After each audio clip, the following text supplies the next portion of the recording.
గాలి జనార్దన్ రెడ్డి ఆదేశిస్తే జగన్మోహన్ రెడ్డి పాటిస్తున్నారా? రాయలసీమలో ఉన్నటువంటి 52 అసెంబ్లీ నియోజకవర్గాల్లో వైఎస్ఆర్సీపీ నుంచి గాలి జనార్దన్ రెడ్డికి చెప్పిన వాళ్ళలో జగన్మోహన్ రెడ్డి కొంతమందికి సీట్ ఇస్తున్నారా అంటే అవుననే సమాధానం ఇస్తున్నారు కొంతమంది రాజకీయ విశ్లేషకులు.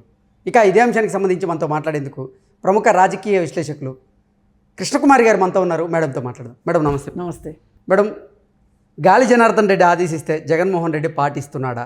గాలి జనార్దన్ రెడ్డి చెప్పిన వాళ్ళకే రాయలసీమలో కొన్ని స్థానాల్లో జగన్మోహన్ రెడ్డి సీట్లు ఇస్తున్నారా అంటే ఏం చెప్తారు మేడం? జరుగుతుంది. ఎందుకంటే అసలు గాలి జనార్దన్ రెడ్డి ఎవరు? స్వయాన రాజశేఖర్ రెడ్డి గారికి కొడుకు లాంటి వాడు. ఓకే, మరి కానీ కోర్టుల్లో అసలు గాలి జనార్దన్ రెడ్డి అంటే ఎవరో నాకు తెలియదు అంటూ జగన్మోహన్ రెడ్డి చెప్పిన సందర్భాలు ఉన్నాయి కదా మేడం. ఇప్పుడు అది చూసాము, ఇంకా చాలా కూడా చూసాము. ఫస్ట్లో నేను పెద్ద కొడుకుని అని డిక్లేర్ చేసుకున్నాడు గాలి జనార్దన్ రెడ్డి. ఎందుకు డిక్లేర్ చేశాడు? ఆయనకి ఓబులాపురం గనులు దోచిపెట్టినందుకు కొడుకు అనుకున్నాడు. ఈయన కొడుకు అనుకున్నాడో లేదో కానీ ఆయన మట్టుకు ఈయన తండ్రిలా భావించాడు. ఓకే, ఆయన తండ్రిలా భావించినప్పుడు జగన్మోహన్ రెడ్డి తమ్ముడు అవుతాడు. నా తమ్ముడు అని మాట్లాడాడు. నా తమ్ముడు అని మాట్లాడాడు. గాలి జనార్దన్ రెడ్డి ఇలా మాట్లాడిన గాలి జనార్దన్ రెడ్డి జగన్మోహన్ రెడ్డి కేసుల్లో ఆయన బెంగళూరు నుంచి హైదరాబాద్ వస్తున్నాడు కారులో. వస్తుంటే ఆయన్ని మన హైదరాబాదు సరిహద్దుల్లో అవుట్స్కట్స్లో ఆపి అడిగారు జనార్దన్ రెడ్డి, మీ తమ్ముడు అంటే. ఐ డోంట్ నో అన్నాడు. అంతకుముందు ఆయన ఇలా అనున్నాడు, ఇప్పుడు ఇలా అన్నాడు. ఇప్పుడు ఇంగ్లీష్లో కానీ తెలుగులో కానీ ఒకప్పుడు ఇప్పుడు అనే మాట ఉంటుంది కదా. అవును. Was, is, was my friend, not now. Once upon a time అన్నట్ల. ఒకప్పుడు స్నేహితుడు, ఇప్పుడు కాదు. అలాగే చూడాలి వీళ్ళ వ్యవహారాన్ని. అలాగే చెప్తారు, పైకి అలాగే చెప్తారు. పైగా అతని వ్యాపారాలు అసలు బీజేపీకి దగ్గర చేసిందే గాలి జనార్దన్ రెడ్డి.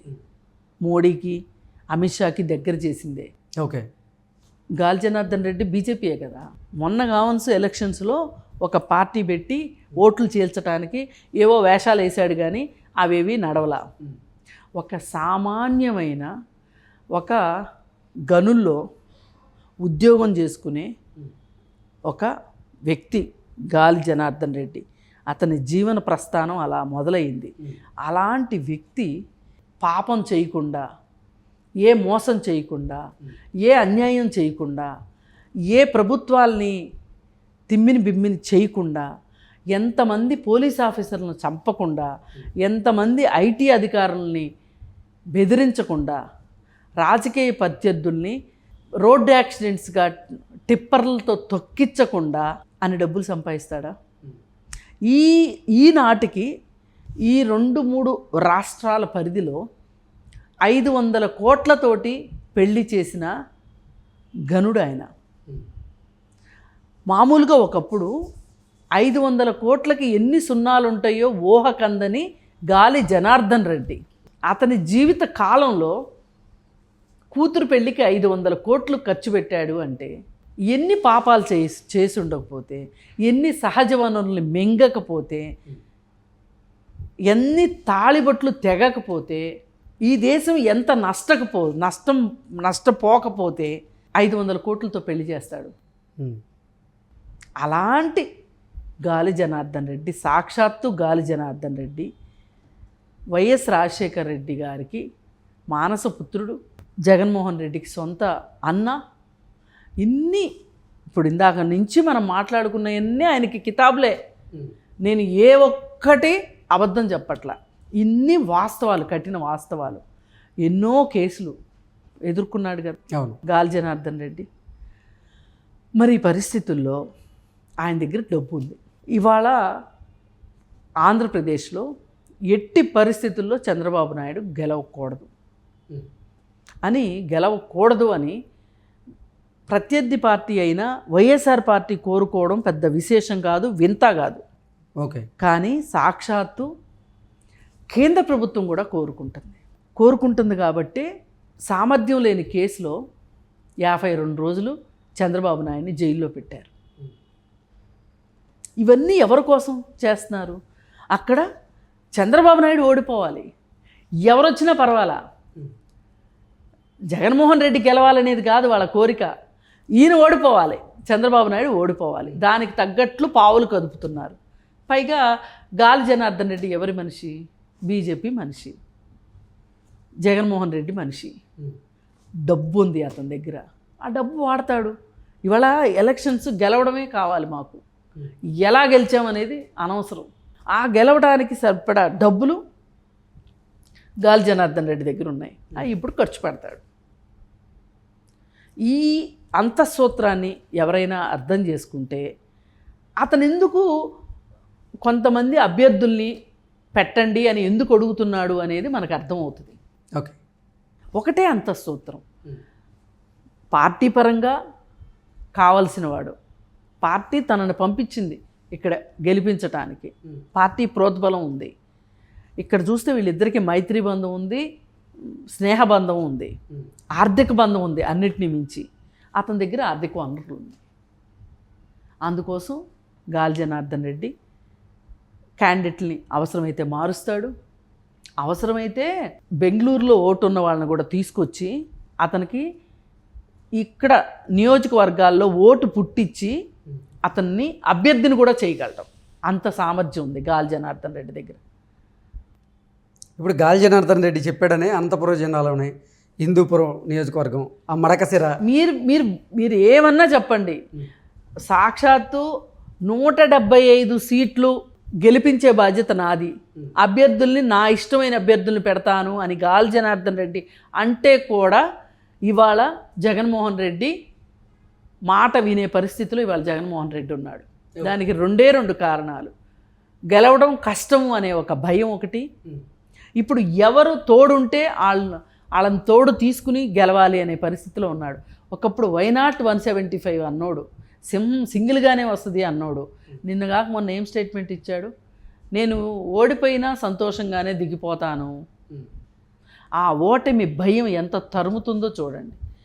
గెలుపు ఇవ్వని సంతోషాన్ని ఓటమి భయపెట్టగలదు. గెలుపు వేగంగా రాదు, ఓటమి వేగంగా వస్తుంది. ఆ ఓటమి తాలూకు భయం మరింత వేగంగా వస్తుంది. ఓకే, ఆ వేగానికి ఇప్పుడు తట్టుకోలేకపోతున్నాడు జగన్మోహన్ రెడ్డి. అందుకే ఎవరు తోడొస్తే వాళ్ళు, ఎవరు సాయం వస్తే వాళ్ళు, ఇది నా సొంత చెల్లి, ఈ చెల్లిని నేను ఇలా అనొచ్చా అనకూడదా, అసలు ఇలాంటి పరిస్థితి ఎందుకు వచ్చింది అని ఆలోచించే టైం లేదు, సమయం లేదు. ఇప్పుడు ఎన్ని ఆలోచించుకుంటా కూర్చుంటే కుదరదు. ఇప్పుడు అందరినీ వదిలేసాయి. అర్జునుడికి శ్రీకృష్ణుడు ఎట్లా అయితే చెప్పాడో, నీ ఎదురుగా కనిపించేవాళ్ళు ఎవరైతే నీకెందుకు, నీ లక్ష్యం ఏంటి, నువ్వేమనుకున్నావు చెయ్యి. అదే నడుస్తుంది ఇప్పుడు ఆంధ్రప్రదేశ్లో. జగన్మోహన్ రెడ్డి తను ఏమైనా సరే గెలవాలి ఓకే అనే ఉద్దేశంలో ఉన్నాడు. ఎదురొచ్చే వాళ్ళనల్లా తిడతాడు. నిన్నటిగాక మొన్న పవన్ కళ్యాణ్ని తిట్టారు. ఎన్ని తిట్టారు? పవన్ కళ్యాణ్ గురించి ఎన్ని బూతులు రాశారు సాక్షి పేపర్లో? రాశారా? చంద్రబాబు నాయుడు గురించి రాశారా? లోకేష్ గురించి రాశారా? లోకేష్ అసలు అమెరికాలో అరెస్ట్ అయ్యాడని ప్రచారంలో పెట్టారా? ఇవన్నీ పెట్టారు కదా. అలాగే షర్మిల గురించి అట్లాగే మాట్లాడతారు. ఇది ఎన్నికల వ్యూహంలో భాగం. మరి ఇంత ఖరాఖండిగా రాజకీయాలు చేస్తున్నప్పుడు తనకి సపోర్ట్ వచ్చిన మనిషి సపోర్ట్ ఎందుకు తీసుకోకుండా ఉంటాడు? ఇప్పుడు వాళ్ళు చావో రేవో అన్నట్లు. ఇప్పుడు కర్ణాటకలో వాళ్ళకి బాగా దెబ్బతిన్న పులిలా ఉన్నాడు గాలి జనార్దన్ రెడ్డి. అక్కడ ఓడిపోయాను కదా, ఇక్కడైనా గెలవాలి అనే ఇదిలో ఉన్నాడు, ఆ పంతంలో ఉన్నాడు. అందుకే ఎన్ని డబ్బులైనా పెడతాడు. ఓకే, ఇప్పుడు వీళ్ళు సర్వశక్తులు వడ్డీ గెలవాలని కూర్చున్నారు. ఈ పరిస్థితిలో తల్లి లేదు, చెల్లి లేదు, ఇంకెవరు, తల్లే చెల్లె లేని కాడికి ఇంకెవరో ఎందుకు? అలా అని మనం ఇప్పుడు ఆవిడ మాట్లాడుతుంది కదా అన్నని ఆమె ఏమన్నా ఉపేక్షించిందా? ఉపేక్షించలేదు కదా. కాంగ్రెస్ పార్టీలో చేరింది, మాట్లాడుతుంది. ఆమె ఇంత ఇదిగా నిగ్గదీసి మాట్లాడుతున్నప్పుడు మేము మా పేపర్లో రాస్తే తప్పేంటి అనే ఉద్దేశం ఉంటుంది వాళ్ళకి. మేము సోషల్ మీడియాలో ఎంతైనా ట్రోల్ చేస్తామని ఉంటుంది వాళ్ళకి. అంటే ఎవరికి వాళ్ళకి వాళ్ళు చేసేది కరెక్టు అని నమ్ముతారు. ఓకే, నమ్మబట్టే ఇన్ని దారుణాలు జరుగుతున్నాయి. నేను చేసేది తప్పేమో అని ఒక్క నిమిషం ఆలోచిస్తే ఎన్నో హత్యలు ఆగిపోతాయి. ఆగవా? ఇప్పుడు మనకి కోపం రాదా ఎప్పుడు ఎవరి మీద? చంపాలన్నంత కోపమో చచ్చేంత బాధో ఉంటాయి కదా. ఎందుకు ఆగుతాము? మనకి ఒక విచక్షణ అనేది పనిచేస్తుంది. ఆ విచక్షణ కోల్పోయిన వాళ్ళు డబ్బులు సంపాదిస్తారు, ఎవరినైనా హత్యలు చేస్తారు, ఎవరినైనా జైళ్ళకి పంపుతారు, ఎలాంటి వెధవల సహాయమైనా తీసుకుని గెలవాలనుకుంటారు. ఓకే. ఇప్పుడు అలాంటి గాలి జనార్దన్ రెడ్డి ఎంత దుర్మార్గుడో తెలుసు, అతని దుర్మార్గాలు తెలుసు. తెలిసినప్పటికీ కూడా నేను అనేది ఏంటంటే ఏం చేశాడనేది నాకు తెలియకపోవచ్చు, కానీ అతనికి అంత ఆస్తి ఎలా వచ్చింది అనే దానికి ఎవరన్నా సమాధానం చెప్పగలుగుతారా? చెప్పలేరు కదా. నేను ఆ బేస్తోనే మాట్లాడుతున్నా, ఓకే, పేపర్లో వచ్చిందాన్ని చూసి మాట్లాడుతున్నా. ఒక సామాన్యమైన వ్యక్తి ఆయన జీవితకాలంలో 500 కోట్లతోటి కూతురు పెళ్లి చేశాడు. ఎన్ని దుర్మార్గాలు చేసి ఉంటాడు. నేను అతి సామాన్యమైన వ్యక్తిని ఎందుకంటున్నా గాలి జనార్దన్ రెడ్డిని? అతనికి ఏమన్నా వారసత్వంగా ఇప్పుడు పెద్ద పెద్ద సంస్థానాలు వచ్చిన వాళ్ళు ఉంటారు, ఈ నిజాం సంస్థానం కావచ్చు, లేకపోతే ఇంకోటి కావచ్చు, ఇంకోటి సంస్థానాలు వచ్చిన వాళ్ళు ఉంటారు. వాళ్ళ దగ్గర డబ్బులు ఉన్నాయంటే మనం ఆశ్చర్యపోం. ఇప్పుడు ఎలిజబెత్ రాణి మనవడికో మనవరాలకో పెళ్ళి 500 కోట్లు పెట్టి అయింది అంటే మనం ఏమీ అనుకోవడానికి లేదు. అక్కడ వాళ్ళకి డబ్బు ఉంది చేశారనుకుంటాం. వీడికి డబ్బు ఎక్కడి నుంచి వచ్చింది? ఎన్ని ప్రభుత్వాలని మభ్యపెడితే డబ్బులు వచ్చినాయి, ఎంతమంది అధికారులు జైళ్ళకి పంపిస్తే వచ్చినాయి, ఎంతమంది వ్యాపారవేత్తలు జైళ్ళకి పంపిస్తే వచ్చినాయి, ఎంతమంది రాజకీయ నాయకులు జైళ్ళకి పంపిస్తే. ఈ ఓబులాపురం గన్లు కేసులోనే కదా శ్రీలక్ష్మి జైలుకి వెళ్ళింది. ఈ ఓబులాపురం గన్లు కేసులోనే కదా సబితా ఇంద్రారెడ్డికి నోటీసులు వచ్చింది. ఈ రోజుకి కోర్టు కేసులు ఎదుర్కొంటుంది. ఐఏఎస్ ఆఫీసర్లు, ఐపీఎస్ ఆఫీసర్లు, మంత్రులు, వ్యాపారవేత్తలు అందరూ బలైపోయారు వీళ్ళ చేష్టలకి. అందుకని డబ్బులు వచ్చినాయి. ఆ డబ్బులతోటి ఇప్పుడు ఓట్లు కొనాలనుకుంటున్నారు. అందుకే తనకు కావాల్సిన క్యాండిడేట్లను పెట్టుకుంటున్నాడు గాలి Janardhan Reddy. Okay, okay madam, thank you.